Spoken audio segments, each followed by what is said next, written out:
પૂનમ કવા અને સ્વાગત છે તમારું પૂનમ્સ ફ્લેવર કિચનમાં। આજે હું તમને શીખવાડવાની છું કુરકુરી ભીંડી અથવા એને ફ્રાઈડ ભીંડી પણ કહી શકો છો। એના માટે મેં અહીંયા 300 ગ્રામ જેટલો ભીંડો લઈ લીધો છે અને ભીંડાનો આગળ ને પાછળનો ભાગ તોડી લીધો હતો અને એને આવી રીતે ગોળ ગોળ રાઉન્ડમાં સુધારી લેવાનો છે। તમે જોઈ શકો છો અને કટ કરો ત્યારે કોઈ પણ કટ નહીં લગાવવાનો, આ જ રીતે રાઉન્ડ રાઉન્ડ સુધારવાનું અને ધ્યાન રાખવાનું કે વચ્ચે કોઈ કીડો કે એવું કંઈ ના હોય। હવે અહીંયા એક કડાઈમાં મેં તેલ પણ ગરમ મૂકી દીધું છે। તેલ સરસ ગરમ થઈ જાય એટલે જે આપણે આ ભીંડો ફ્રાય કર્યો છે એને આમનામ જ આપણે આની અંદર નાખી દઈશું અને થોડી વાર માટે એને ટચ નહીંથી કરવાનો।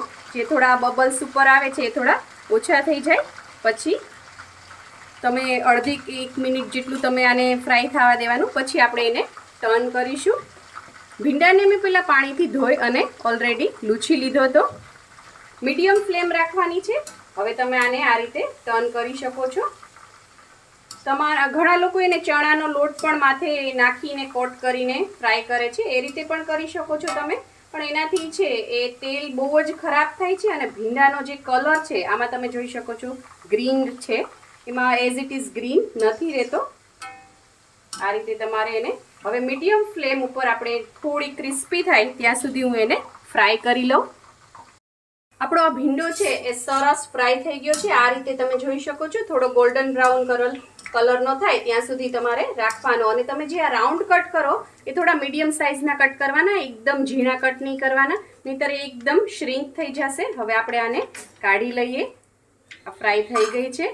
આ ભીંડો છે એ આ ફ્રાય ભીંડો છે એ ટિફિન બાળકોને બહુ જ ભાવશે, ટિફિન માટે, લંચ બોક્સ માટે અને હા ખાસ કરીને ટ્રાવેલિંગ માટે બહુ જ સરસ ઓપ્શન છે આ, કારણ કે આનાથી આ છે એ 2 થી 3 દિવસ સુધી બહાર રાખશો તો પણ બગડશે નહીં।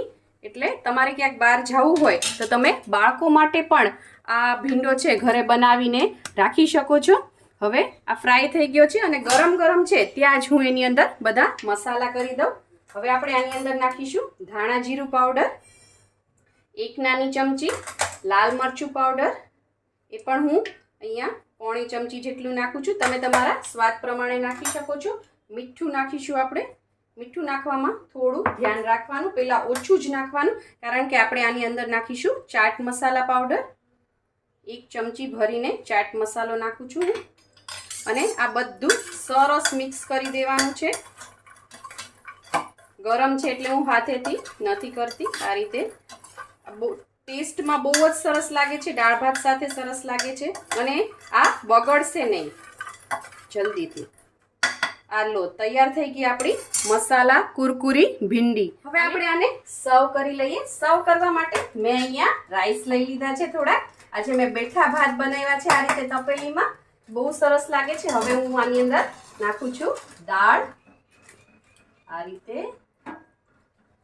કારણ કે દાળ ભાત સાથે છે આ બહુ જ સરસ લાગશે અને મિક્સ કરી દીધા ફટાફટ। અને હવે જે આપણે આ કુરકુરી ક્રિસ્પી ભીંડી બનાવી છે એ આની સાથે સર્વ કરી લઈએ સાઈડમાં। હવે આ દાળ ભાતને તમે આ રીતે આમ ચોળી લો અને સાથે થોડી આ ભીંડી આ રીતે લઈ લો એટલે અને ખાઓ, મજા પડી જાય। યમ્મી। જો તમને મારી આ રેસીપી પસંદ આવી હોય તો લાઈક, શેર, કોમેન્ટ કરો, પ્લીઝ મારી ચેનલને સબસ્ક્રાઇબ કરો અને હા બેલ આઇકન દબાવવાનું ના ભૂલશો જેથી આવી જ સરસ મજાની વાનગીઓ તમારા સુધી પહોંચતી રહે।